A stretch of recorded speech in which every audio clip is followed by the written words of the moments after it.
मेरा ये दो तो रसप्रिया अरे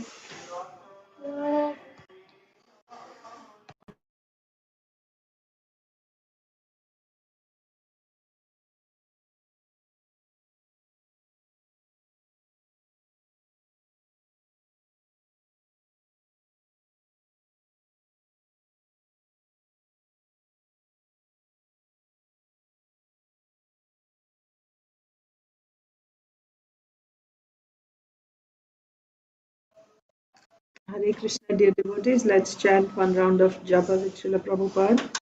Namo Vishnupadaya, Krishna Preshtaya Bhutale, Srimate Bhakti Vedanta Swaminiti Namine, Namaste Saraswate Deve, Gauravani Pracharine, Nirvishesha Shunyavadi Paschatya Deshatarine, Jai Sri Krishna Chaitanya Prabhu Nityananda, Sri Advaita Gadadhar Srivasadi Gaur Bhakta Vrinda. Hare Krishna, Krishna Krishna, Hare Hare, Hare Ram, Ram Ram, Hare Hare. Hare Krishna, Krishna Krishna, Hare Hare, Hare Ram, Ram Ram, Hare Hare. Hare Krishna, Krishna Krishna, Hare Hare, Hare Ram, Ram Ram, Hare Hare. Hare Krishna, Krishna Krishna, Hare Hare, Hare Ram, Ram Ram, Hare Hare. Hare Krishna, Krishna Hare Hare, Hare Ram, Ram Ram, Hare Hare. Hare Krishna, Krishna Krishna, Hare Hare, Hare Ram, Ram Ram, Hare Hare. Hare Krishna, Krishna Krishna, Hare Hare, Hare Ram, Ram Ram, Hare Hare. Hare Krishna, Krishna Krishna, Hare Hare, Hare Ram, Ram, Hare Hare. Hare Krishna, Krishna Krishna, Hare Hare, Hare Ram, Ram Ram, Hare Hare. Hare Krishna, Krishna Krishna, Hare Hare, Hare Ram, Ram Ram, Hare Hare. Hare Krishna, Krishna Krishna, Hare Hare, Hare Ram, Ram Ram, Hare Hare. Hare Krishna, Krishna Krishna, Hare Hare, Hare Ram, Ram, Hare Hare. Hare Krishna, Krishna Krishna, Hare Hare, Hare Ram, Ram, Hare Hare. Hare Krishna, Krishna Krishna, Hare Hare, Hare Ram, Ram, Hare Hare. Hare Krishna, Krishna Krishna, Hare Hare, Hare Ram, Ram, Hare Hare. Hare Krishna, Krishna Krishna, Hare Hare, Hare Ram, Ram, Hare Hare. Hare Krishna, Krishna Krishna, Hare Hare, Hare Ram, Ram, Hare Hare. Hare Krishna, Krishna Krishna, Hare Hare, Hare Ram, Ram, Hare Hare. Hare Krishna, Krishna Krishna, Hare Hare, Hare Ram, Ram, Hare Hare. Hare Krishna, Krishna Krishna, Hare Hare, Hare Ram, Ram, Hare Hare. Hare Krishna, Krishna Krishna, Hare Hare, Hare Ram, Ram. Hare Krishna, Krishna Krishna, Hare Hare, Hare Ram, Ram, Hare Hare. Hare Krishna, Krishna Krishna, Hare Hare, Hare Ram, Ram, Hare Hare. Hare Krishna, Krishna Krishna, Hare Hare, Hare Ram, Ram, Hare Hare. Hare Krishna, Krishna Krishna, Hare Hare, Hare Ram, Hare Hare. Hare Krishna, Krishna Krishna, Hare Hare, Hare Ram, Ram, Hare Hare. Hare Krishna, Krishna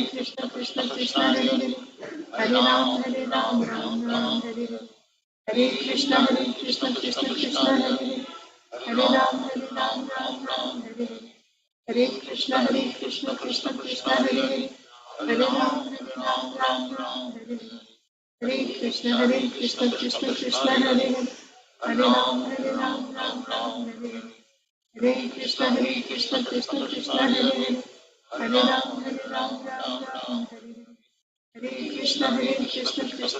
Hare, Hare Ram, Ram, Hare Hare.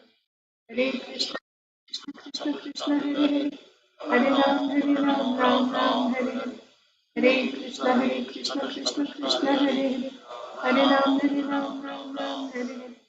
Hare Krishna, Krishna Krishna, Hare Hare, Hare Ram, Ram, Hare Hare.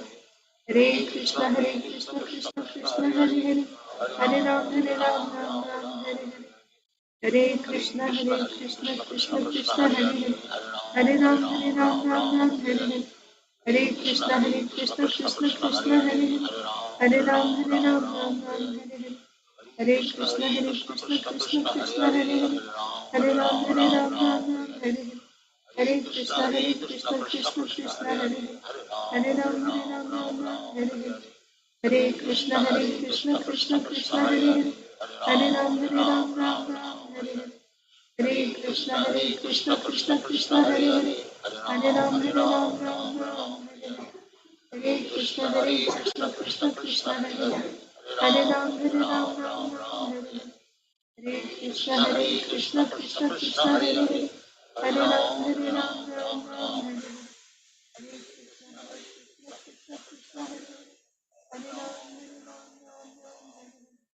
Hare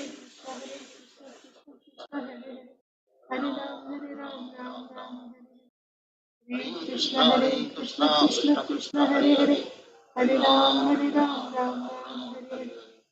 Hare Krishna Krishna Krishna Hare Hare, Hare Ram Ram Hare Hare. Hare Krishna Krishna Krishna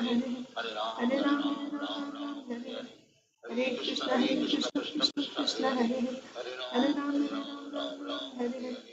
Hare Krishna Krishna Krishna Hare Hare, Hare Ram Hare Hare. Hare Krishna Krishna Krishna Hare Hare, Hare Ram Hare Hare. Hare Krishna Krishna Krishna Hare Hare, Hare Ram Hare Hare.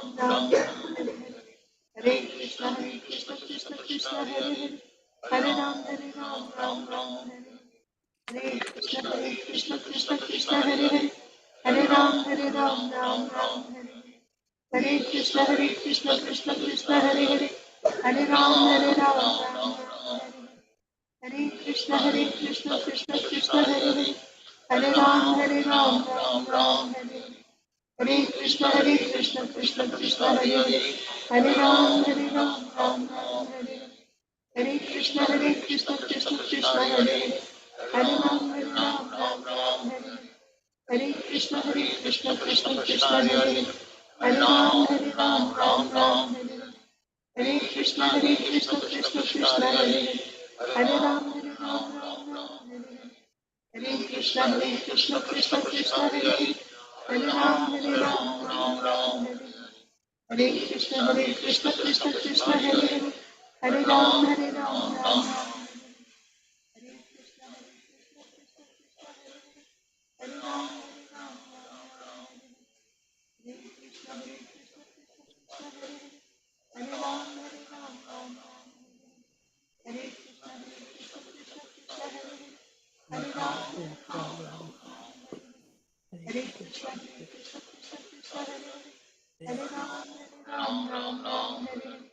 Hare Krishna Krishna Krishna Hare Hare, Hare Ram Ram. Hare Krishna Krishna Krishna Hare Hare, Hare Ram Hare Hare Krishna Krishna, Krishna Krishna Hare Hare, Hare Hare Ram Hare Hare. Hare Krishna Krishna Krishna Hare Hare, Hare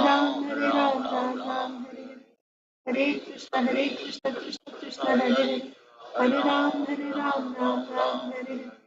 Hare Krishna Krishna Krishna Hare Hare, Hare Ram Hare Hare. Hare Krishna Krishna Krishna Hare Hare, Hare Ram Hare Hare. Hare Krishna Krishna Krishna Hare Hare, Hare Ram Hare Hare. Hare Krishna Krishna Krishna Hare Hare, Hare Ram Hare Hare. Hare Krishna Krishna Krishna Hare Hare, Hare Ram Hare Hare. Hare Krishna Krishna Krishna Hare Hare, Hare Ram Hare Hare. Hare Krishna Krishna Krishna Hare Hare, Hare Ram Hare Hare. Hare Krishna Krishna Krishna Hare Hare, Hare Ram Hare Hare. Hare Krishna Krishna Krishna Hare Hare, Hare Ram Hare Hare. Hare Krishna Krishna Krishna Hare Hare, Hare Ram Hare Hare. Hare Krishna Krishna Krishna Hare Hare, Hare Ram Hare. Hare Krishna Krishna Krishna Hare Hare, Hare Ram Hare. Hare Krishna Krishna Krishna Hare Hare, Hare Ram Ram Hare. Hare Krishna Krishna Krishna Hare Hare, Hare Ram Hare. Hare Krishna Krishna Krishna Hare Hare, Hare Ram Hare. Hare Krishna Krishna Krishna Hare Hare, Hare Ram Hare. Hare Krishna Krishna Krishna Hare Hare, Hare Ram Hare. Hare Krishna Krishna Krishna Hare Hare Ram Hare. Hare Krishna Krishna Krishna Hare Hare, Hare Ram Hare. Hare Krishna Krishna Krishna Hare Hare, Hare Ram Hare. Hare Krishna, Krishna Krishna, Hare Hare, Hare Ram, Ram Ram, Hare Hare. Hare Krishna, Krishna Krishna, Hare Hare, Hare Ram, Ram Hare Hare. Hare Krishna, Krishna Krishna, Hare Hare, Hare Ram, Ram Hare Hare. Hare Krishna, Krishna Krishna, Hare Hare, Hare Ram, Ram Hare Hare. Hare Krishna, Krishna Krishna, Hare Hare, Hare Ram, Ram Hare Hare. Hare Krishna, Krishna Krishna, Hare Hare, Hare Ram, Ram Hare Hare. Hare Krishna, Krishna Krishna, Hare Hare, Hare Ram, Ram Hare Hare. Hare Krishna, Krishna Krishna, Hare Hare, Hare Ram, Ram Hare Hare. Hare Krishna, Krishna Krishna, Hare Hare, Hare Ram, Ram Hare Hare. Hare Krishna, Krishna Krishna, Hare Hare, Hare Ram, Ram Hare Hare. Hare Krishna, Krishna Krishna, Hare Hare, Hare Ram, Ram Hare Hare. Hare Krishna, Krishna Krishna, Hare Hare, Hare Ram, Ram Hare Hare. Hare Krishna, Krishna Krishna, Hare Hare, Hare Ram, Ram Hare Hare. Hare Krishna, Krishna Hare Hare, Hare Ram, Hare Hare. Hare Krishna, Krishna Krishna, Hare Hare, Hare Ram, Hare Hare. Hare Krishna, Krishna Krishna, Hare Ram, Ram Hare Hare. Hare Krishna, Krishna Krishna, Hare Hare, Hare Ram, Hare Hare. Hare Krishna, Krishna Hare Hare, Hare Ram, Hare Hare. Hare Krishna, Krishna Hare Hare, Hare Ram, Hare Hare. Hare Krishna, Krishna Hare Hare, Hare Ram, Hare Hare.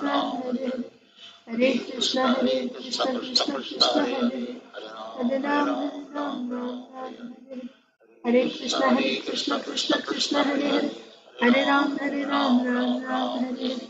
Hare Krishna, Krishna Hare Hare, Hare Ram, Ram Hare Hare.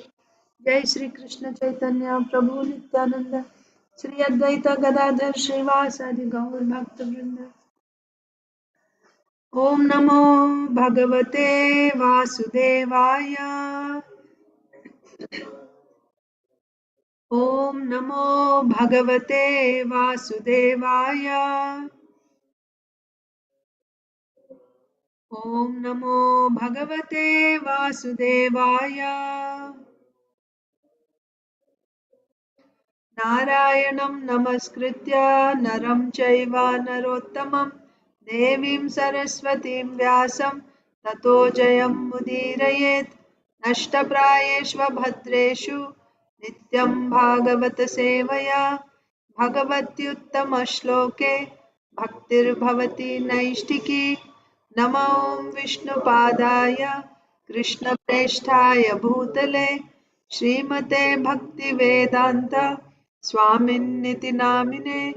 नमस्ते सारस्वते देवे गौरवाणी प्रचारिणे निर्विशेषा शून्यवादी पाश्चात्यदेशतारिणे। जय श्री कृष्ण चैतन्य प्रभु नित्यानंद श्री अद्वैत गदाधर श्रीवासादि गौर भक्त वृंद। हरे कृष्णा, कृष्णा कृष्णा हरे हरे, हरे राम, राम राम हरे हरे। ग्रंथराज श्रीमद् भागवतम की जय। Srimad Bhagavad Gita as it is की जय। श्रील प्रभुपाद की जय। समवेत गौर भक्त वृंद की जय। Hare Krishna, dear devotees, welcome to today's Srimad Bhagavatam for all session. Let us recite Bhagavad Gita Sloka. We are reciting from Srimad Bhagavad Gita as it is, chapter.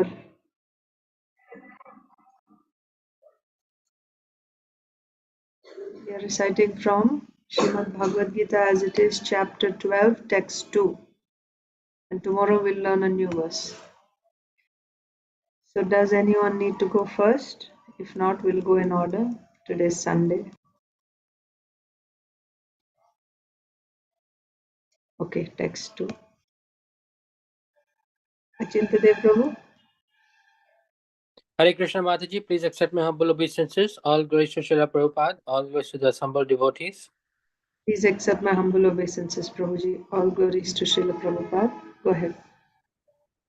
Shri Bhagavan Uvacha Maye Vaishya Mano Ye Mam Nitya Yukta Upasate Shraddhaya Parayopetas Te Ma Yukta Tamamataha.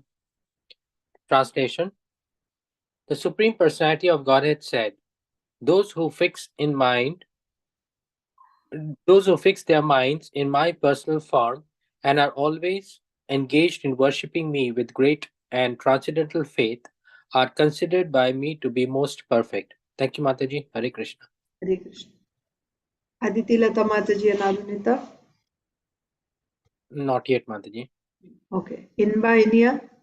Prabhuji Mataji. Hare Krishna Mataji. Hare Krishna. Shri Bhagavanu Vacha Maya Vesha Mano Ye Mam Nitya Yukta Upasate Shraddhaya Parayopetas Te Me Yukta Tamamataha.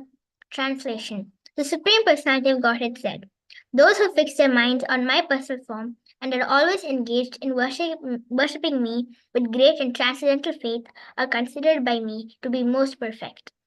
Yeah. Hare Krishna Mataji. Hare Krishna. Shri Bhagavanu Vacha Mayavesha Mano Ye Mam Nitya Yukta Upasate Shraddhaya Parayopetas Te Me Yukta Tamamataha.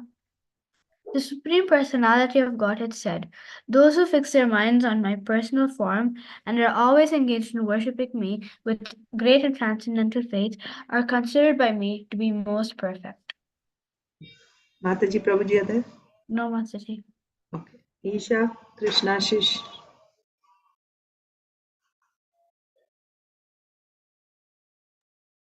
Shri Bhagavana Vacha Maya Vesha Mano Ye Mam Nitya Yukta Upasate Shraddhaya Parayopetas Tena Yukta Tamamataha.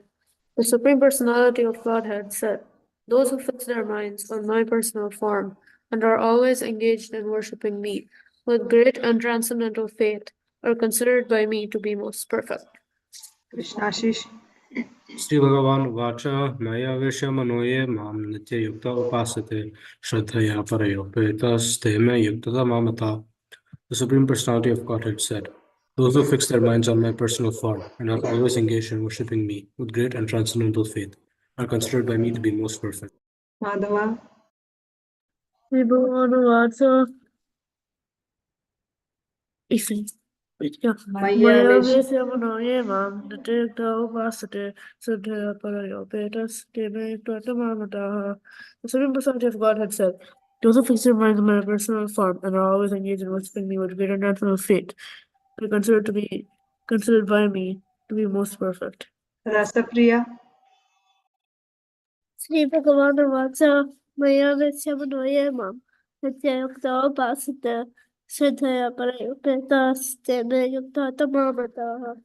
The Supreme Personality of Godhead said, Those who fix their minds on my personal form and are always engaged in worshipping me with great and transcendental faith are considered by me to be most perfect. Yes. Vindhyavali Mataji.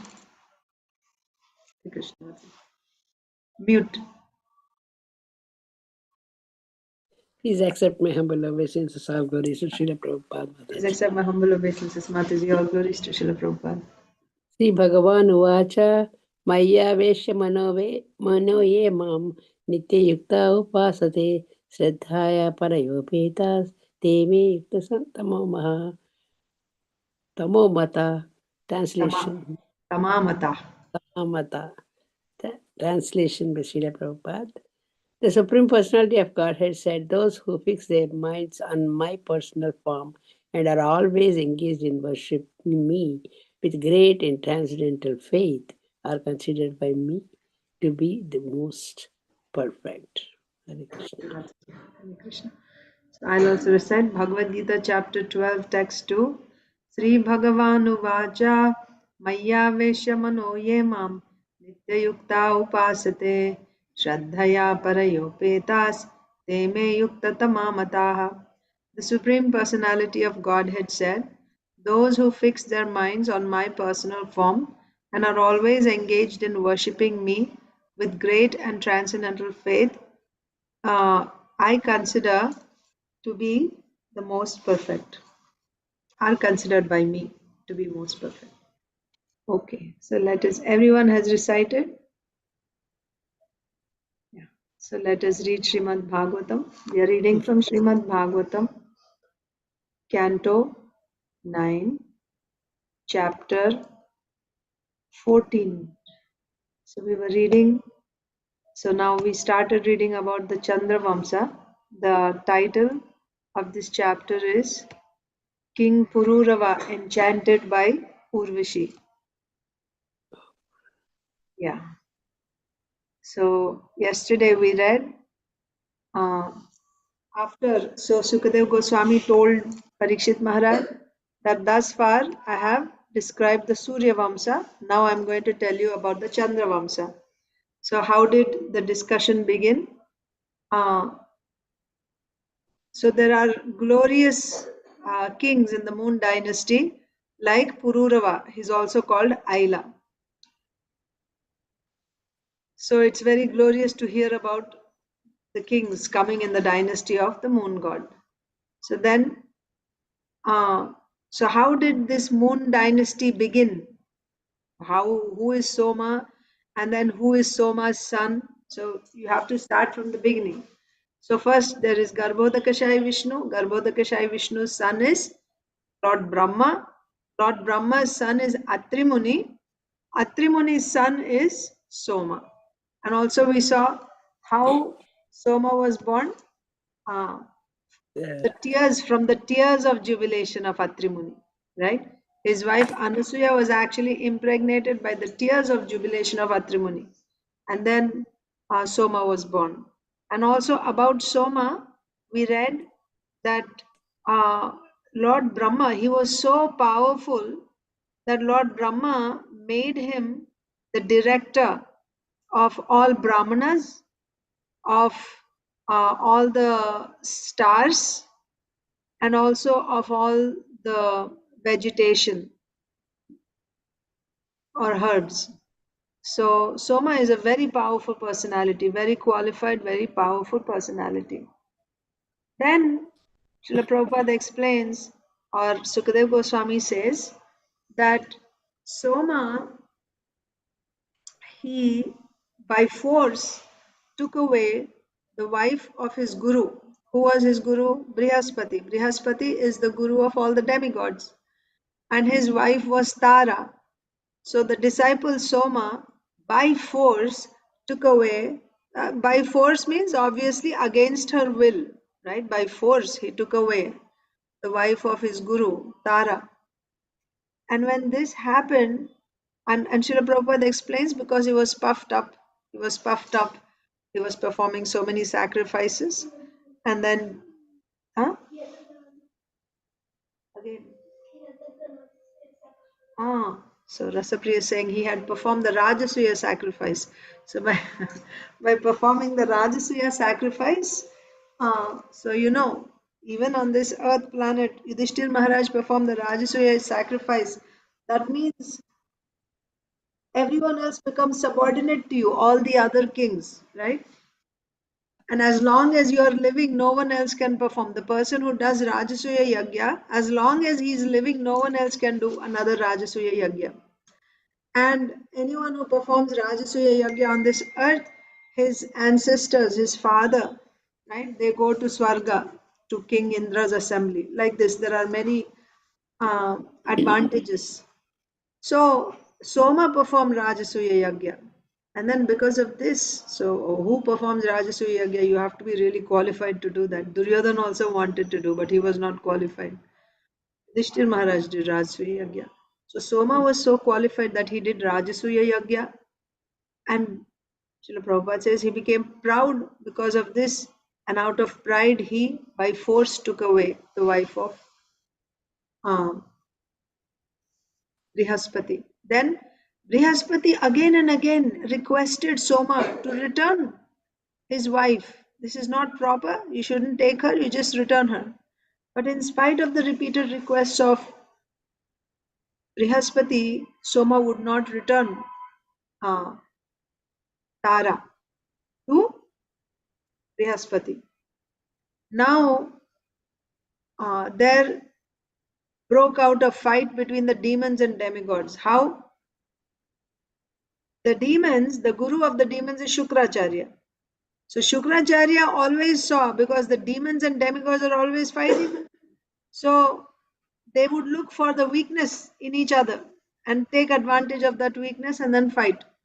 So Shukracharya noticed that Soma and Brihaspati are not in good terms. Soma is a demigod and the guru of the demigods is Brihaspati.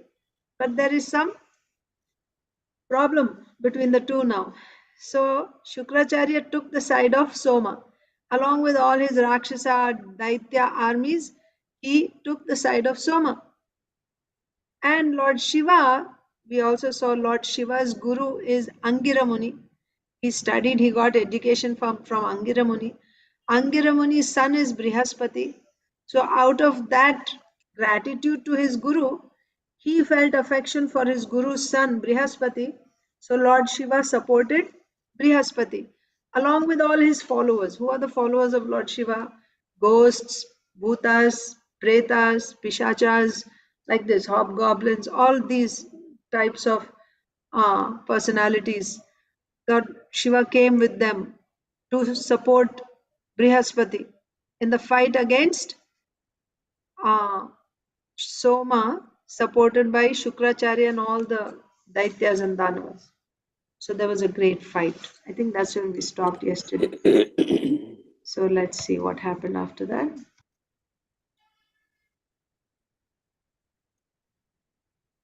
Text 6 was, because of enmity between Brihaspati and Shukra, Shukra took the side of the moon god and was joined by the demons. But Lord Shiva, because of affection for the son of his spiritual master, joined the side of Brihaspati and was accompanied by all the ghosts and hobgoblins. Text 7. So, who's supposed to read today?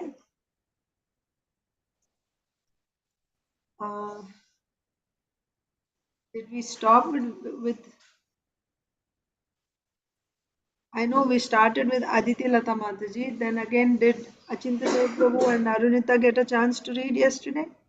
No, Mataji. I think Vindhyavali Mataji read last, if she remembers. Yeah, I don't remember. So you can start, Prabhuji, then.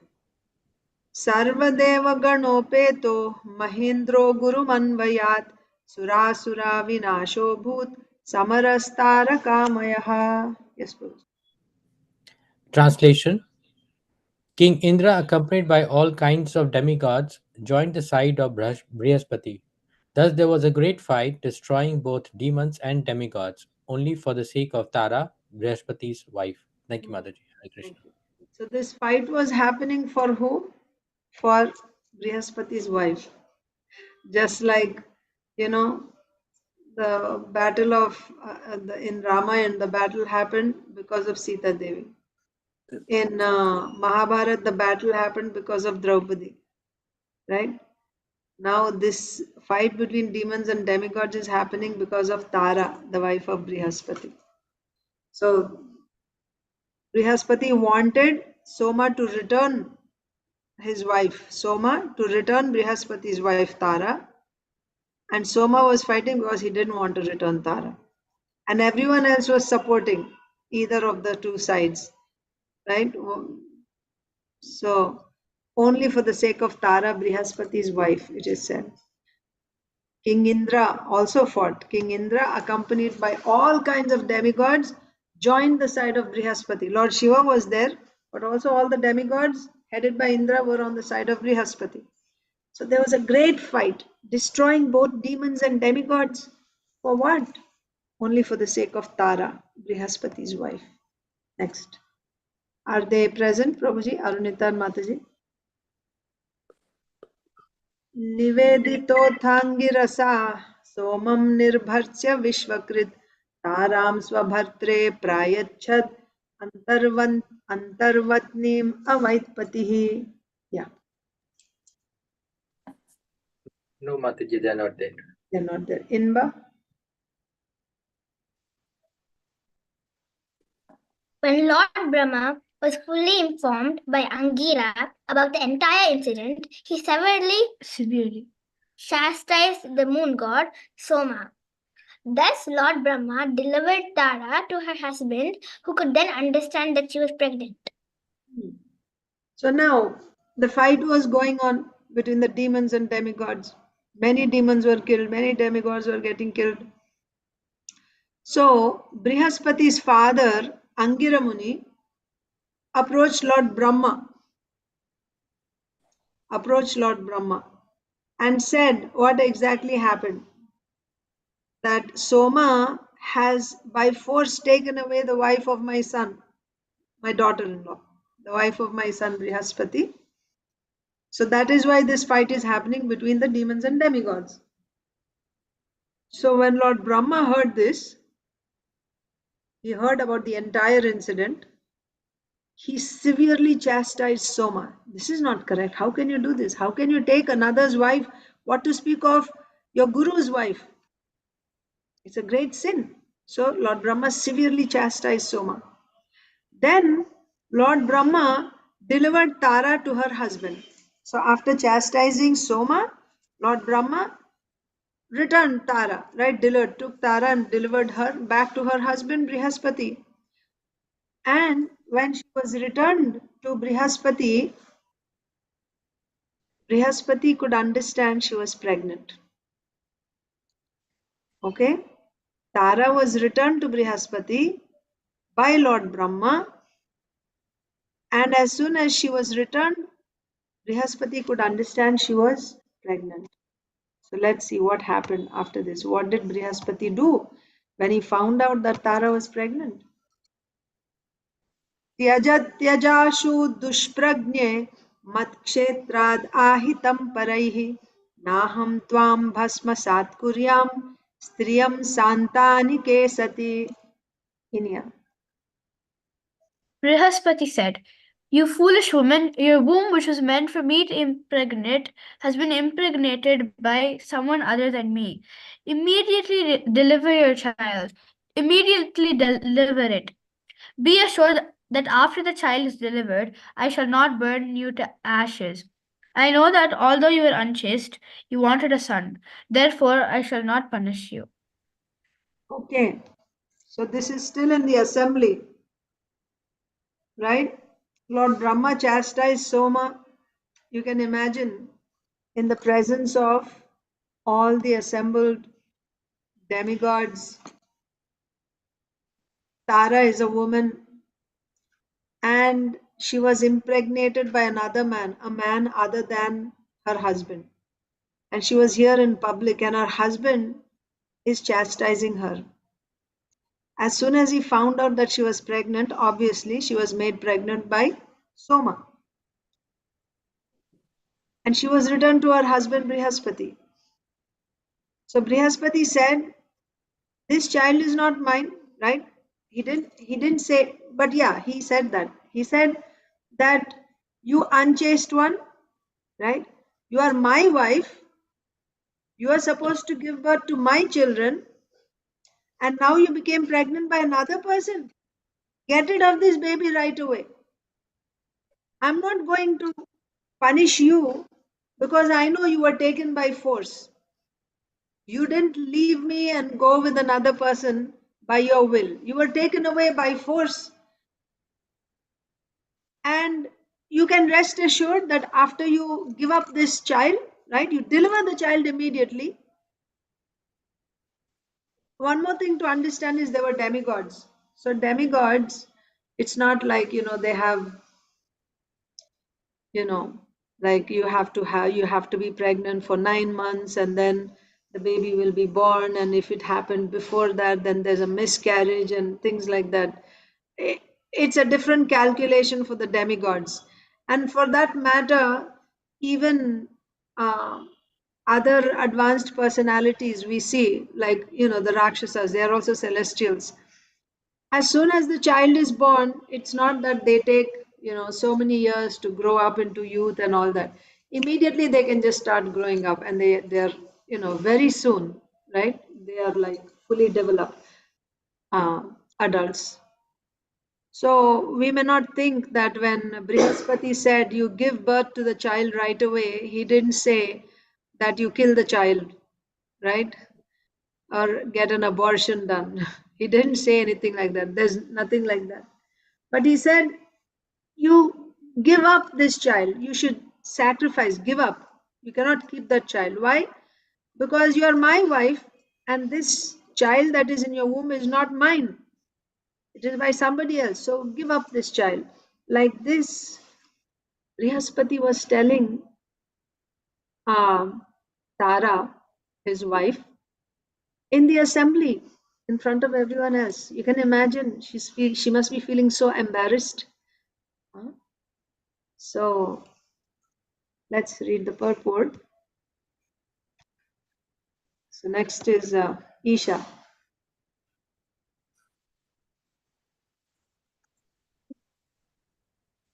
Tara was married to Brihaspati, and therefore, as a chaste woman, she should have been impregnated by him. But instead, she preferred to be impregnated by Soma, the moon god, and therefore she was unchaste.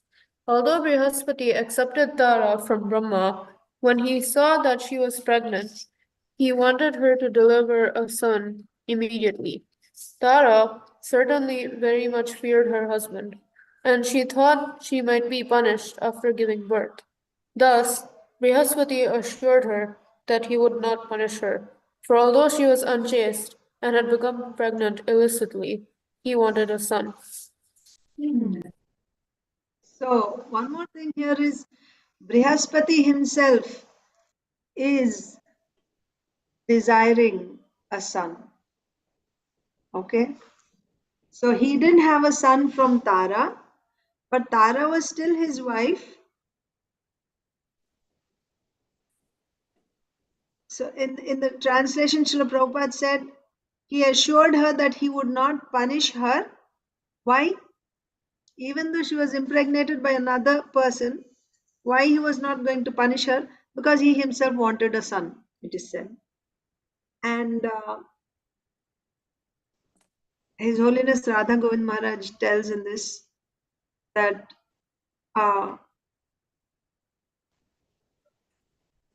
he didn't want at first, right?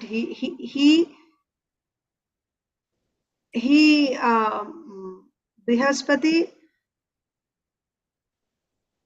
assured her that he would not kill her, or he would not burn her to ashes, for what she did, because he understood she was taken by force.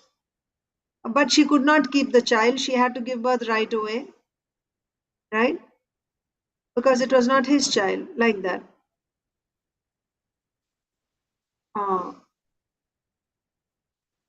But one thing it's said here in the translation also, the previous verse also says, let me see.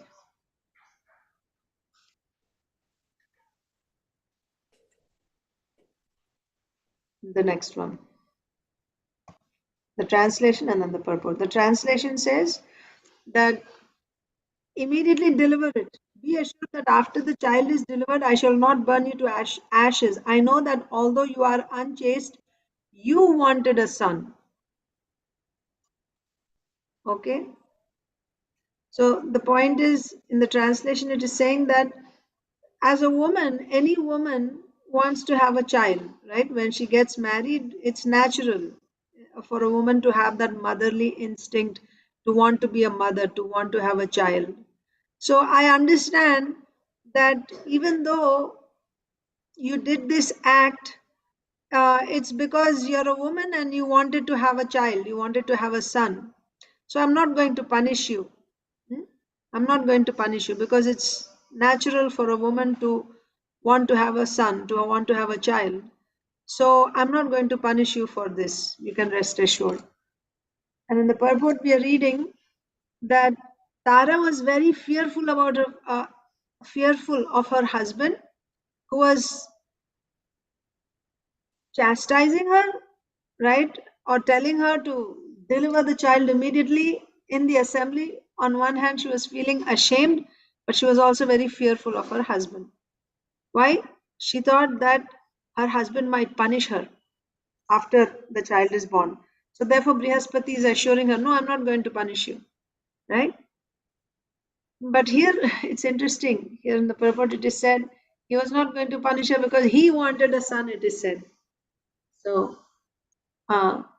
although from Maharaj's explanation, it appeared that he didn't, it's not that, he was asking her to deliver so that he could take the son. Initially, he was just angry that this child is not mine, so just, we don't want.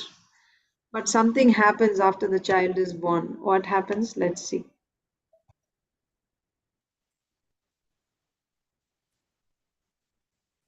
तत्याज व्रीडिता तारा कुमारं कनकप्रभं स्पृहाम् आङ्गिरसश्चक्रे कुमारे सोम एव च.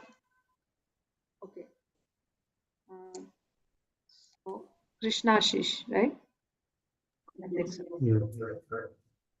Sukadeva Goswami continued. By Brihaspati's order, Tara, who was very much ashamed, immediately gave birth to the child, who was very beautiful, with a golden bodily hue.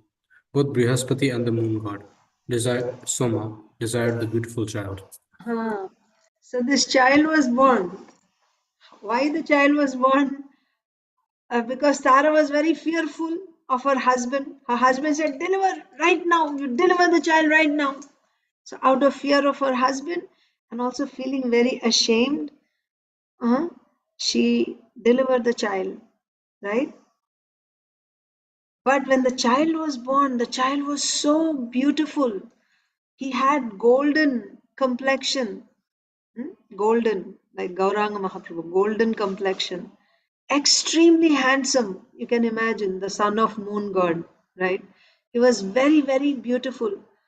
So although Brihaspati was angry before, when he saw the child, now he wanted the child.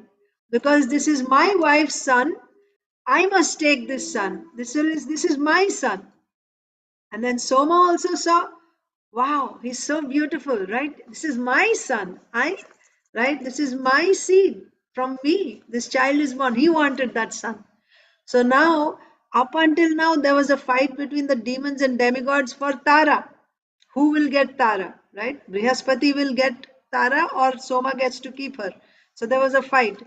Now, when everyone saw the baby, the child, it was so beautiful, so handsome, so attractive, they forgot about Tara. Now the fight was for the child. Who will get this child? This was happening. So, seeing this beautiful child with a golden bodily hue, both Brihaspati and Soma, the moon god, desired the beautiful child. So Soma is saying, this is my son, and Brihaspati is saying, no, no, this is mine, because it was delivered by my wife. Mamayam nata vetyuchais. Mamayam, I am this one, Mama. This child is mine. Nataveti, it's not yours. This is mine, it's not yours. Which in loud voices they were like arguing. It's mine, it's not yours. And then from the other side, no, no, no, it is mine, it's not yours. Like that.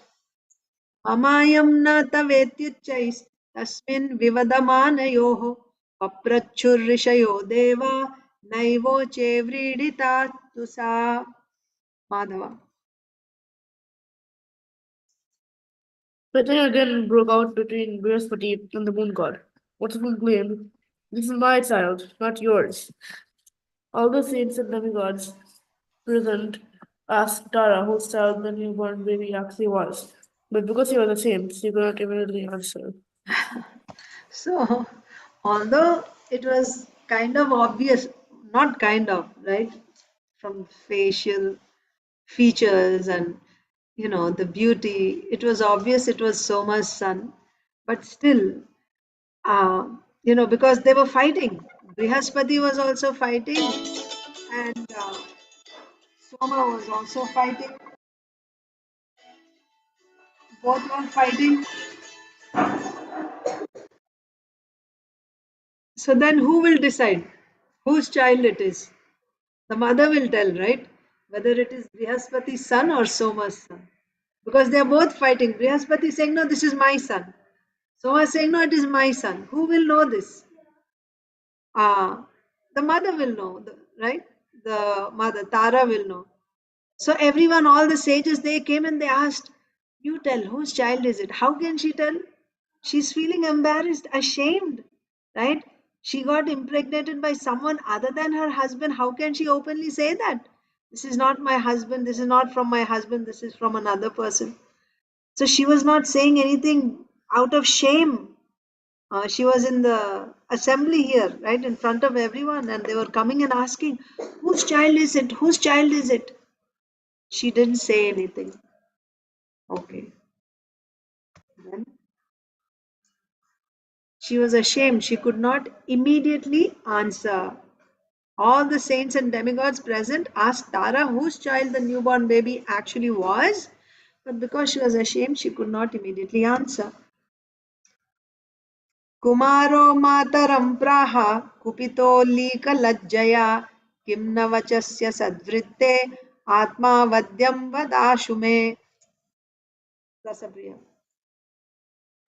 The child then became very angry and demanded that his mother immediately tell the truth. You unchaste woman, he said, what is the use of your unnecessary shame? Why do you not admit your fault? Immediately tell me about your faulty behavior. Yes. So this baby, again, because this is a demigod, right? He was already like a 10-year-old boy. That's how Maharaj says. He was like as he was just born, but he just grew up. He's very handsome, like a 10-year-old boy. And everyone is asking, and here both Soma and Brihaspati are arguing in loud voices, saying, no, it's mine, not yours.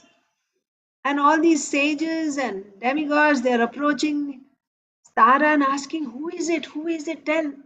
And she's not able to say anything out of shame. The boy comes and chastises his mother. You unchaste one, what is the use of your being, shameful now, right? Like being shy. Just tell whose child I am, who's my father. He became angry at her. He said, just admit it, like that. The child then became very angry and demanded that his mother immediately tell the truth. You unchaste woman, he said, what is the use of your unnecessary shame? Why do you not admit your fault? Yeah, admit it. That it's not, it's your fault, obviously, right? He's saying, why do you not admit your fault? So it was obvious to everyone, even Brihaspati knew that. That's why he said, deliver it right away. But when he saw the beauty of the child, he changed his mind. He wanted it. But it was known to everyone. That's why the whole fight was also going on, isn't it? So it was known, but ultimately she had to, endorse it. After she says, then. So the son is saying, why do you not admit your fault? Immediately tell me about your faulty behavior, right? That I am the son of Soma. You have to say. Brahma tam raha ahuya samaprakshitya santvayan samasyetyaha shanakaihi somastam tavadagrahit. So next I think is Priyanka Haripriya Mataji. No, actually Nilambari Radha Mataji. Sorry.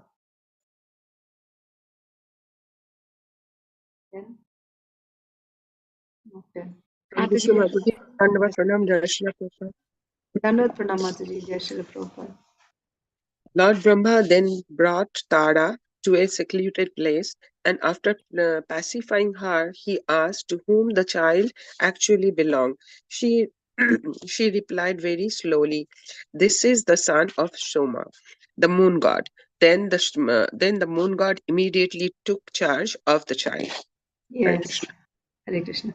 So even when her son was chastising her, she could not reply. Yes, she was ashamed, right? She couldn't say. She was feeling really ashamed. Although we should remember she was not unchaste or anything. She was taken away by force, right? Nevertheless, she felt very, very ashamed to speak up. So Lord Brahma could understand the situation. So he took her aside, right? He took her privately, he took her aside and he pacified her, right? Don't be nervous, don't worry, it's okay. Just tell who the father of this child is. Otherwise, there's a great fight, you know, that's going to take place for this child. Just tell whose child it is. And she was Somasya iti aha, right? So all she could say was, "This is Soma's." That's all. She could not speak anything more out of shame. So when Lord Brahma pacified her and asked her, all she said was, "It is Soma's. This child is Soma's," like that. As soon as it was confirmed by Tara, immediately Soma took charge of the child. This is my son, right? So then moon god's son, like that. Next. तस्यात्मयोनिरकृता बुध इत्यभिधां नृपा बुद्ध्या गम्भीरया येन पुत्रेणापोडुरान्मुदम्. Mataji, Priyanka Haripriya Mataji. Hare Krishna Mataji. Please accept my humble obeisances to Srila Prabhupada. Please accept my humble obeisances, Mataji. All glories to Srila Prabhupada. O Maharaj Parikshit, when Lord Brahma saw that the child was deeply intelligent, he gave the child the name Buddha. The moon god, the ruler of the stars, enjoyed great jubilation because of this son. So this child was also very, very qualified. Not only was he extremely beautiful, he was also very, very smart, very, very intelligent. So Lord Brahma himself did the Namakarana. He named this child Buddha, right?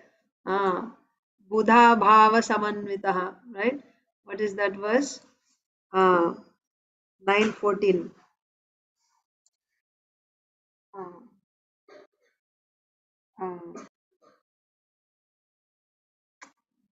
After Mahatmanastu Mampartha, the 9:14 starts with S.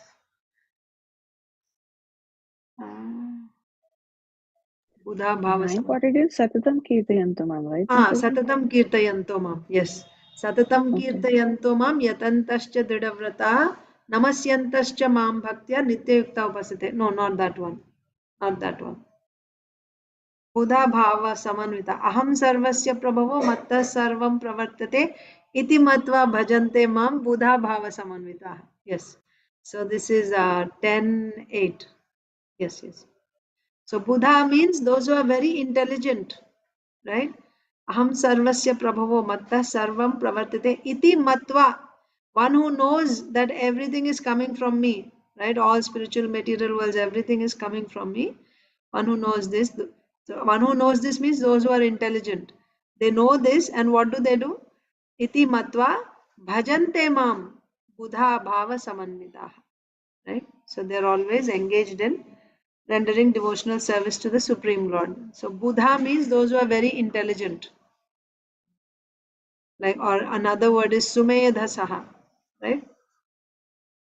Krishnavarnam, Vishakrishnam, Sangopangastra Parshadam, Yagyai, Sankirtana Praye, Yajantihi, Sumedhasaha. Those who are super intelligent, they will worship the Supreme Lord who comes as Sri Chaitanya Mahaprabhu. Like that. So Buddha means one who is very intelligent. So this son of the moon god Soma was extremely beautiful and also very, very intelligent. So Lord Brahma named him Buddha. So if you remember, this Buddha married Sudyumna when he became a woman. Okay, that's how the moon dynasty is going to continue. So let's see now. Buddha is the son of the moon god. So the moon god was very, very happy. He enjoyed great jubilation because of this son, such a qualified son, right? So the moon god, he himself was very qualified, and when he got such a qualified son, he rejoiced. ततः पुरूरवाजज्ञे इलायां या उदाहृतः तस्य रूपा गुणौदार्य शीलद्रविणविक्रमान् श्रुत्वोर्वासीन्द्रभवने गीयमानान् सुरर्षिणा तद् अन्तिकम् उपेयाय देवी स्मर शरार्दिता. So next is Vindhyavali Mataji. Yes, Mataji.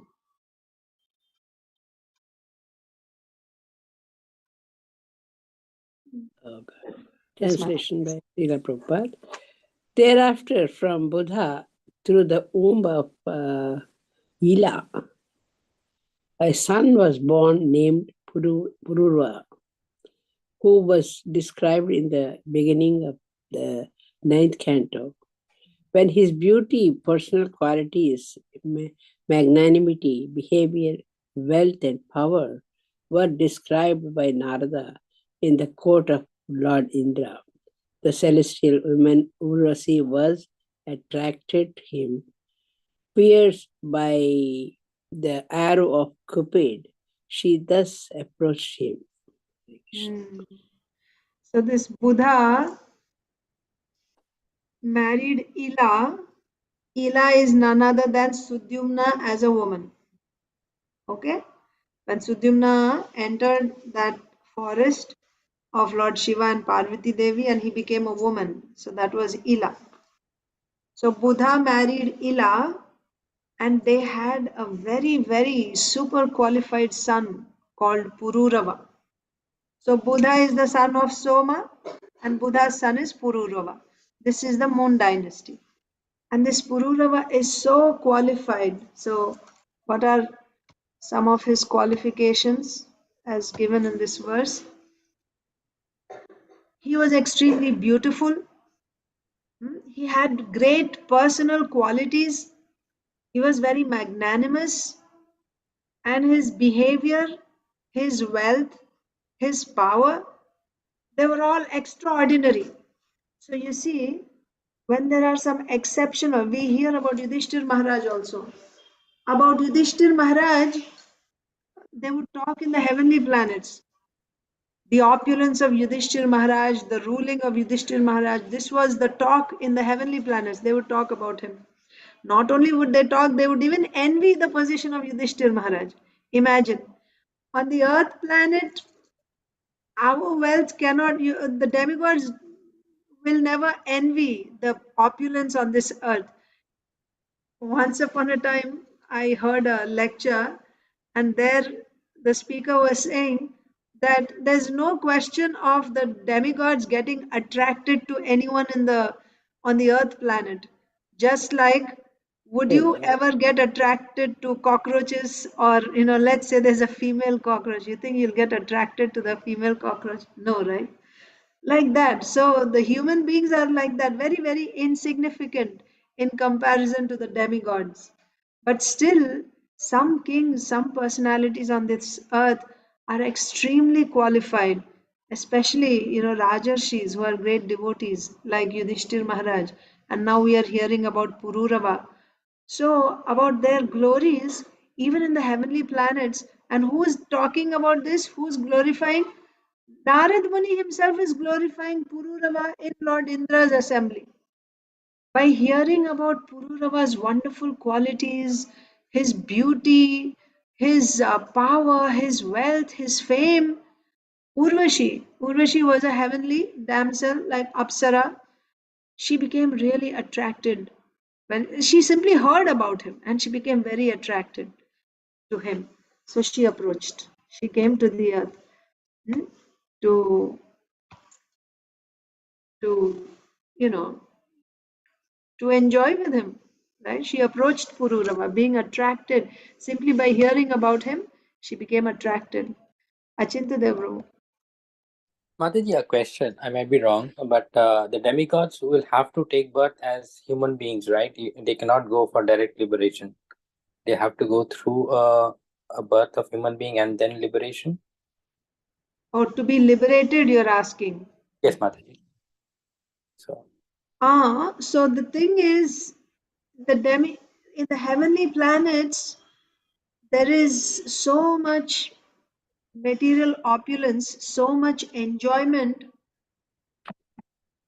You don't get the impetus to to do pure unalloyed devotional service there, because you're surrounded by so much of material opulence, and the bodies are also meant for enjoyment there. Similarly, in hellish planets also, there is so much suffering, so much pain. The body that you get is called yatana sharir, right? The body is meant for suffering, that your mind doesn't work there. You cannot focus on pure devotional service. There may be some exceptions, but in general, same in the heavenly planets, too much material enjoyment, and in the hellish planets, too much suffering. So therefore, you're not able to focus your mind on pure devotional service. But earthly planets are just perfect combination of, you have some piece of, little bit of peace of mind, and also enough suffering, so that you don't just become too comfortable. So that is why it is said, this earthly planet is most suitable for rendering devotional service. Therefore, even demigods are standing in line to take birth, especially in devotee families on this earth planet. But demigods can never be liberated from the heavenly planets. Uh, I don't know if we can make such a statement, but this is the principle behind that idea, that there's so much material enjoyment, they wouldn't get the impetus to do anya abhilashita shunyam jnana karma adyanavritam. Yeah. Mataji, that's why I was thinking that how could they be despising human beings, because ultimately the route to liberation is through a human being. Yeah, but why would they even be thinking of liberation? Think about that. They wouldn't. Why did they even go to the heavenly planets in the first place? So, depending on the practice that you follow, that's the destination you get. If somebody is in the heavenly planets, means he has done a lot of karma kanda, desiring to go to heavens, right? That means he's interested in material enjoyment. That's why he went there. So, someone who's interested in material enjoyment, why would be thinking? Why would he be thinking of liberation? But Of course. they would also have an end, right? They are not immortals. Yeah, but that you and I are discussing because we study Bhagavatam and we are being trained. But someone who's into material enjoyment, they wouldn't be thinking, oh, after this. Once you get that thought, that's the beginning, right? Athato Brahma Jigyasa. Now is the time, right? When you come to this human form of life, this is the time to now start contemplating about Brahman, right? Athato Brahma Jigyasa. But someone who's completely absorbed in material enjoyment, he won't get that thought. He'll be more about securing his material position, right? And enjoying. That will be the mood. So that is why it is not favorable. Heavenly, going to heavens is not favorable for pure devotional service. But of course, when Sri Chaitanya Mahaprabhu appeared, we seeing the mercy of Mahaprabhu, the demigods would come, they would literally flock down here, and they all wanted to now participate in this Sankirtan Yagya. So now they're standing. Yesterday, I told you, His Holiness Jayapatak Maharaj gave Bhagavatam class. So in that, one more statement that Prabhuji Maharaj gave is that um, uh, uh, one second. I was going to say something.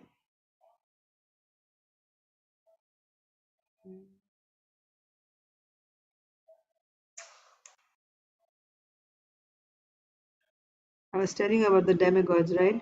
So, that by the mercy of Srila Prabhupada, this is the statement, by the mercy of Srila Prabhupada, Mahaprabhu's pastimes are still manifest even now. They're still going on, continuing now. We would think that Mahaprabhu's pastimes happened 500 years ago, and when Mahaprabhu disappeared, the pastimes, manifest pastimes. Unmanifest pastimes are happening, that we know. That is visible to uh, those who are advanced devotees, they are able to see uh, unmanifest pastimes, aprakat leela. But even prakat leela is happening now. It is visible to everyone. This Hare Krishna movement is the leela of Sri Chaitanya Mahaprabhu. Chaitanya Mahaprabhu said, "Prithivite aaj jat nagaradi gram sarvatra prachar hoibe more naam." And who made it happen? So that Mahaprabhu's Leela is continuing now by the mercy of Srila Prabhupada. So Maharaj said that. So this is Mahaprabhu's Leela. All these demigods are attracted seeing Mahaprabhu's Leela, and now they want to come and participate in this. So therefore they're standing in line to come and take birth so they can also participate in Mahaprabhu's Leela. Like that. But otherwise, in general, when they are demigods, so this is a very special time, right? This is the golden age since the appearance of Mahaprabhu for 10,000 years. From the appearance of Mahaprabhu for 10,000 years, this Sankirtan movement is simply going to grow and grow and grow. This is called the golden period, like a Satya Yuga within the Kali Yuga, this time period. So everyone is attracted, even the demigods are attracted. But otherwise, in general, heavenly planets means they're completely absorbed in sense gratification. So this particular time period, yes, everyone is attracted because of Sri Chaitanya Mahaprabhu. So therefore, they're standing in line. They are coming down to take birth to participate in Mahaprabhu's Leela, this Sankirtan Leela. So again, coming back to your question, yeah. So now at this time, yeah, they're not just thinking of liberation. That's not their concern. They want to participate in Mahaprabhu's Leela, the nectar, right? Okay. Thank you, Mataji. Hare Krishna. Hare Krishna. I think it's your turn also now, Prabhuji. Or if Mataji and Arunita are there, they can also read. I'll just read. Mitra Varuna Yoshapad Apanna Nara Lokatam Nishamya Purusha Shreshtam Kandarpam Iva Rupinam Dhritim Vishtabhya Lalana Upatasthe Tadantike Satam Vilokya Nripatir हर्षेणोत्फुल्ललोचनः उवाच श्लक्ष्णया वाचा देवीं हृष्टातनूरुहः. Translation. Hare Krishna Mataji. Hare Krishna, Arunita. Having been cursed by Mitra and Varuna, the celestial woman Urvasi had acquired the habits of a human being, and therefore, upon seeing Purava, best of males, whose beauty resembled that of Cupid, she controlled herself and then approached him. When King Pururava saw Urvasi, his eyes became jubilant in the ecstasy of joy, and the hairs on his body stood on end. With mild, pleasing words, he spoke to her as follows. Hare Krishna. Hare Krishna. So, she acquired. So Urvashi, she was attracted to Pururava. For one thing, when she heard from Narad Muni, she was attracted to Pururava. And then, because of being cursed by Mitra and Varuna, she acquired the habits of a human being. It just says the habits of a human being. It doesn't say that now she got a human body or anything. But she got the habits of a human being. And anyway, she wanted to associate with Pururava, so this was only useful, isn't it? I'm just remembering Ganga Devi in Mahabharata we read, right? Mother Ganges, how, Mahabhisha, right? They were attracted to each other. And then they came down and they got married here as Shantanu Maharaj and Ganga Devi. So again, there also we see it's not that she actually, took on a human body or anything. She had her own, body, but she left. Whenever, it was time for her to leave, she just left. Urvashi's situation is also like that, similar. So she because of this curse, she acquired human habits. She acquired some human habits.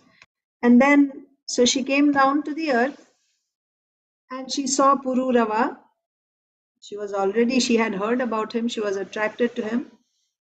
And when she saw him as the best of all males, and his beauty was just like that of Cupid. she was actually unable to resist her attraction to him. Nevertheless, she controlled herself and then she approached him. She went to him. About Urvashi, she was extremely beautiful, by the way. So, you know, we read about Urvashi in Mahabharata, right? She was the same person who approached Arjun.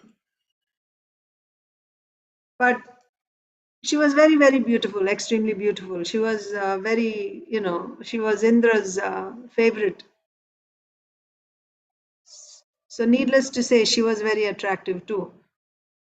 But she approached King Pururava. So, when Pururava saw Urvashi, how did he feel? He saw Urvashi. When he saw Urvashi, his eyes became jubilant in the ecstasy of joy, right? You can imagine, this is a celestial beauty, the beauty of the heavenly planets. So he became really happy. And the hairs on his body stood on end. He got this, romanch simply by seeing the beauty of Urvashi, right? Like you would say in this world, love at first sight. So he was completely, his heart was stolen right away. With mild, pleasing words, he spoke to her as follows. So Pururava is speaking to King Pururava is speaking to Urvashi. Aditi Lata Mataji is there? No, Mataji, not yet. So we can stop here then. Mataji will start tomorrow because it's I'm already. also.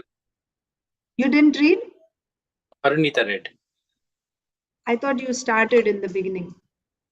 No, Arunita read in place of me. I read Okay. and then Second Arunita round. read. Yeah, second round. Okay, so you can read now. Sri Rajo Vacha Swagatam Te Vararohe Asyatam Karavamakim Samrammasva Maya Sakam Ratirnau Shashwati Samaha. Translation. King Puruva said, "O most beautiful woman, you are welcome. Please sit here and tell me what I can do for you. You may enjoy with me as long as you desire. Please pass our life. Let us pass our life happily in a sexual relationship." Thank you, Mataji. Hare Krishna. Hare Krishna. So Pururava openly, right, said that you're welcome, right? Please come. I mean, it was obvious that she was attracted, but he was even more attracted to her. So he said, please come and you can stay with me as long as you like and we can enjoy together like that. So that's why the title of this chapter is Pururava Enchanted by Urvashi. And so we are reading about the Moon Dynasty, Chandravamsa, and Pururava is a very famous, powerful king in the Moon Dynasty, the son of Buddha and Ila. So then we will see what all happens in the life of Pururava because of his irresistible attraction towards Urvashi, all the, the various things that he had to go through in life. We will read that. So now let us read Bhagavad Gita. So we'll start the first chapter today. We completed the introduction yesterday. And then we'll read a little bit of Leelamrita. Okay. Chapter 1. Srimad Bhagavad Gita as it is, Chapter 1. Observing the armies on the battlefield of Kurukshetra. Text 1. Dhritarashtra Uvacha Dharmakshetre Kurukshetre Samaveta Mamakah Pandavaschaiva Kimakurvata Sanjaya. Dhritarashtra said, O Sanjaya, after my sons and the sons of Pandu assembled. Oh yeah, you're supposed to repeat. Sorry. Please repeat. Dhritarashtra Uvacha Dharmakshetre Kurukshetre Samaveta Mamakah Pandavaschaiva Kim Akurvata Sanjaya. Dhritarashtra said, O Sanjaya, after my sons, or after my sons and the sons of Pandu assembled in the place of pilgrimage at Kurukshetra, desiring to fight, what did they do? Very interesting question. Purport. Srila Prabhupada says that it's like, Prabhupada says it very nicely, that if you serve someone nice food, prasadam, and then you ask the person who has served, this person, Mr. Such and Such, was served with all this nice prasadam on his plate. What did he do? What did he do after that? So, Prabhupada, what he will do? He will just eat. It's not to be asked, right?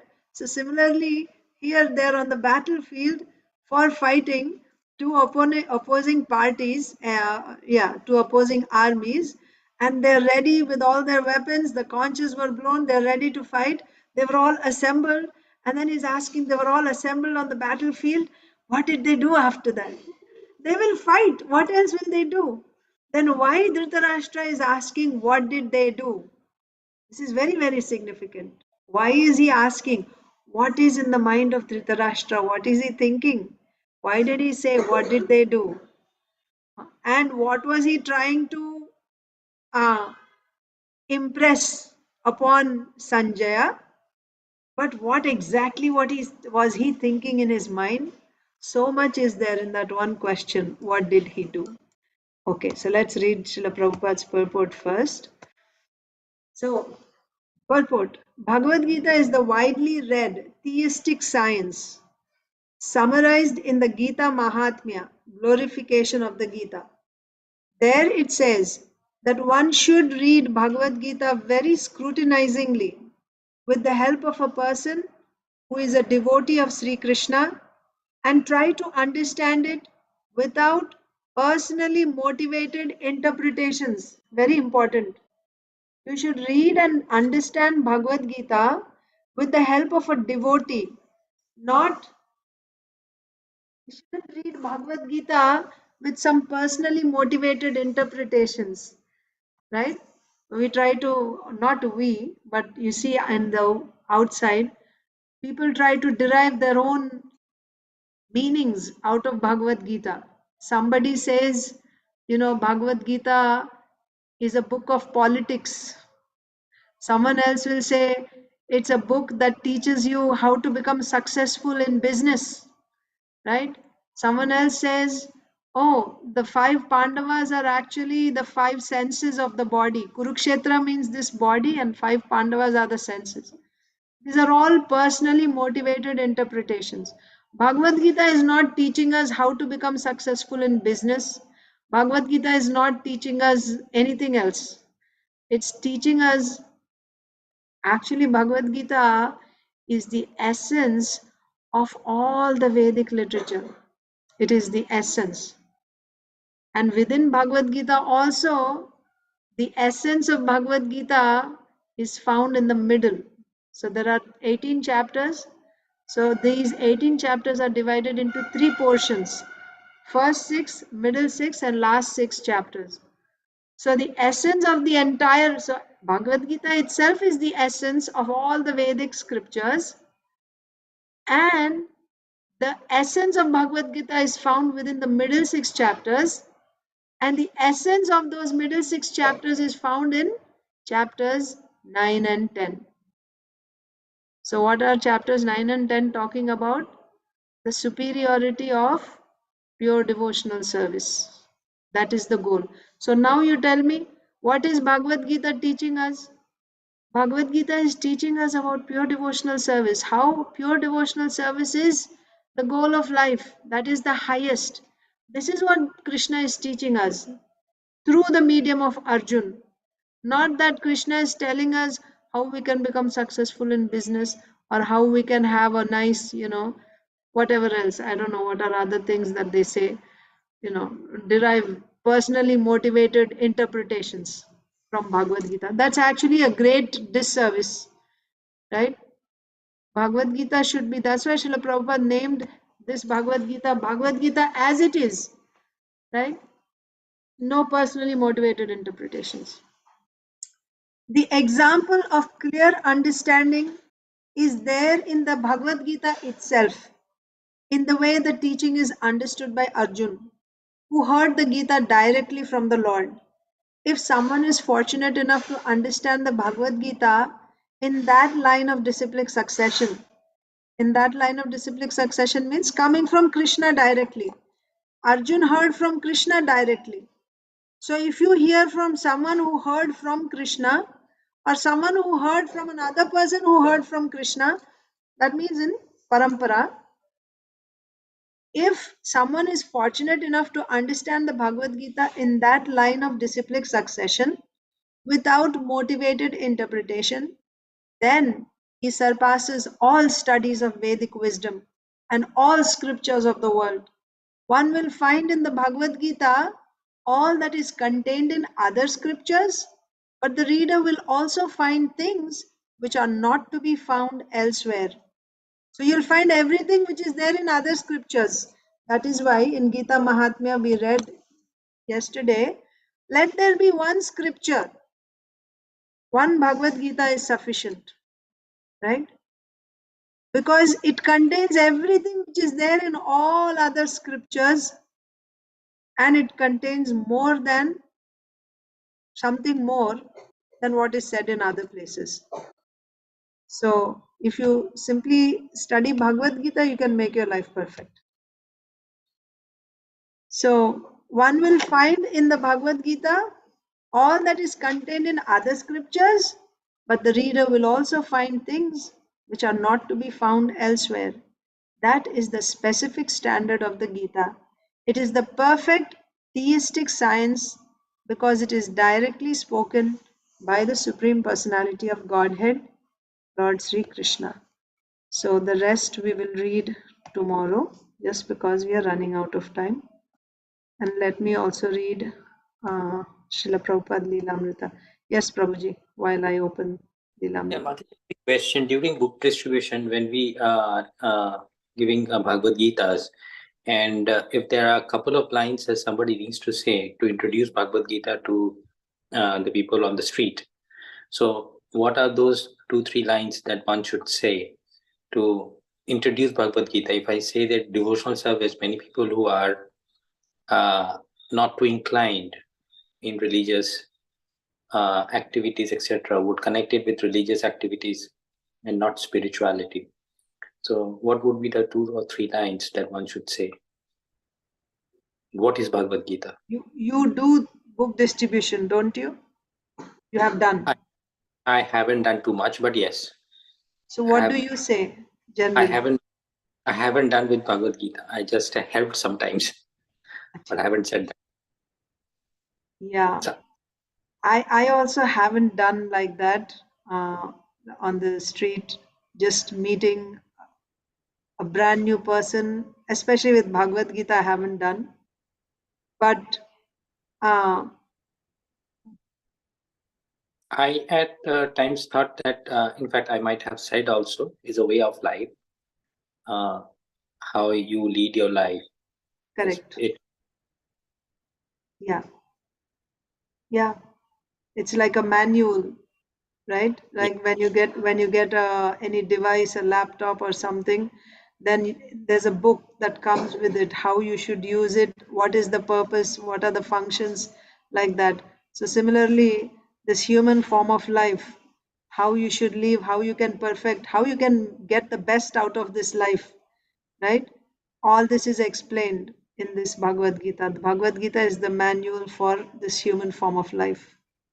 That can be one line. But there are, if you just read the introduction, all the things that we read. So of course, you said the introductory, right? To just draw that person's attention in the beginning. Yeah, you can say like that. And then when you see the person's interest level, if they want to know more, then whatever we read in the introduction, what are all the topics that can be found in Bhagavad Gita? The 5 topics, right? You want to know about, It is a book of knowledge. It gives you all knowledge about everything. The Bhagavad Gita tells you about who you are, who all these other living entities are in this world, other human beings, birds, animals, everything, and about this material nature that you see, right? It tells you about God, who is God. It tells about time, and then you can say how everything is, there's a beginning and an end to everything in this creation. You'll read about time, and fifth one is you'll read about karma. So these are the 5 topics of Bhagavad Gita. So one more thing. And then again, when you talk about God, then you talk about there is material sky and there is spiritual sky. And the nature of this material sky or the material, so this material world is in this material sky. So life is temporary here, everything is temporary. Although we want to, everyone in this world is trying to be young, isn't it? Why? Because nobody wants to die. Nevertheless, we are forced to die because this is the nature of this material existence. Anyone who has taken birth has to die. But we are not these bodies. We are actually spirit soul, and spirit soul has no death. All this knowledge is there in Bhagavad Gita. Right? There is another world called the spiritual world where there is no death, where there is no birth, where there is no old age or disease.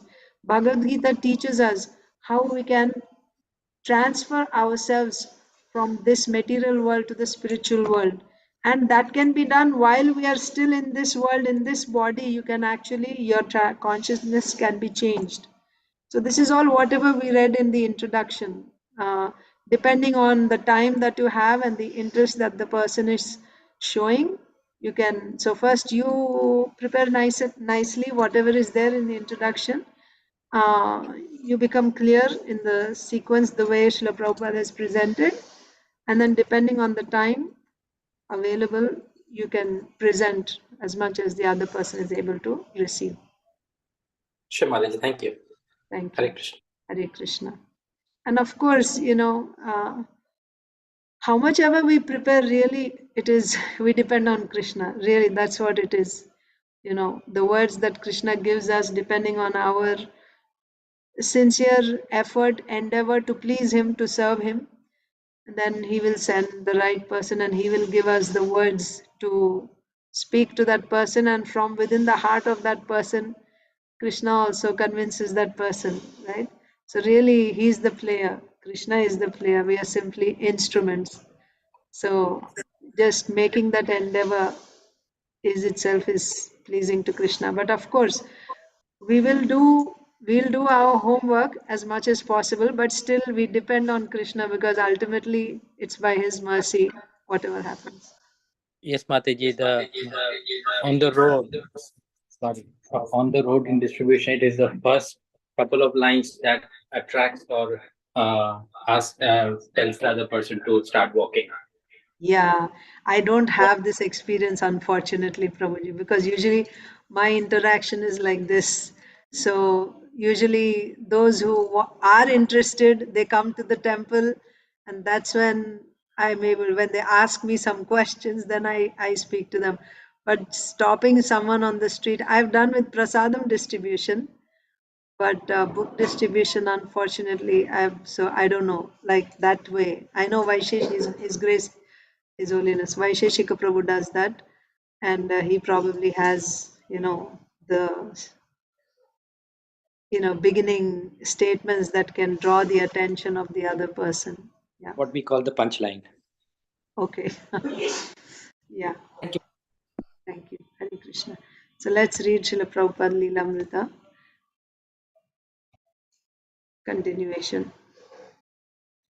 So we started reading a new chapter yesterday.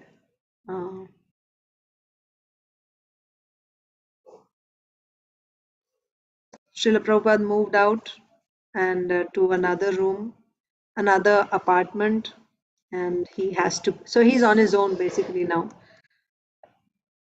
But although he's on his own financially, he's facing, difficulty, but still he was free to lecture on Bhagavad Gita and Srimad Bhagavatam now. So that was a good thing. Moving out of the yoga studio into the small office downstairs gave Prabhupada what he was looking for, his own place. But not even euphemistically could that place be called a temple. It was no temple, it was just a small room. His name was on the door. Anyone seeking him there could find him. But who would come there? By its opulence and beauty, a temple was supposed to attract people to Krishna. But room 307 was just the opposite. It was bare poverty. Even a person interested in spiritual topics would find it uncomfortable to sit on the rugless floor of a room shaped like a narrow railroad car. One of Dr. Mishra's students had donated a reel to reel tape recorder, and Prabhupada recorded some of his solitary bhajans, which he sang to his own accompaniment of hand cymbals. He also recorded a long philosophical essay, Introduction to Gita Upanishad. Even if no one attends, Srila Bhaktisiddhanta Saraswati had told him, you can go on chanting to the four walls. Yes, right? Sometimes there is no participants, but it's okay, right? Because the four walls are there. So just go on chanting.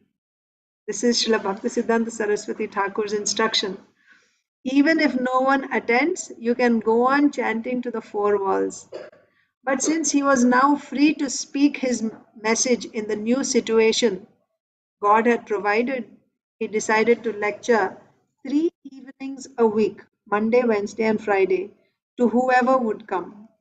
His first audiences consisted mainly of people who had heard about him or met him at Dr. Mishra's yoga studio. And despite the poverty of his room, the meetings became a source of new life for him. Yes, because that was Srila Prabhupada's mission. He had come to give this Krishna consciousness. So whoever came, whoever showed even a little bit of interest, this was a source of new life to Srila Prabhupada. So we will stop here. Thank you all very much. Hare Krishna. Wish you all a wonderful day in Krishna consciousness. Hare Krishna.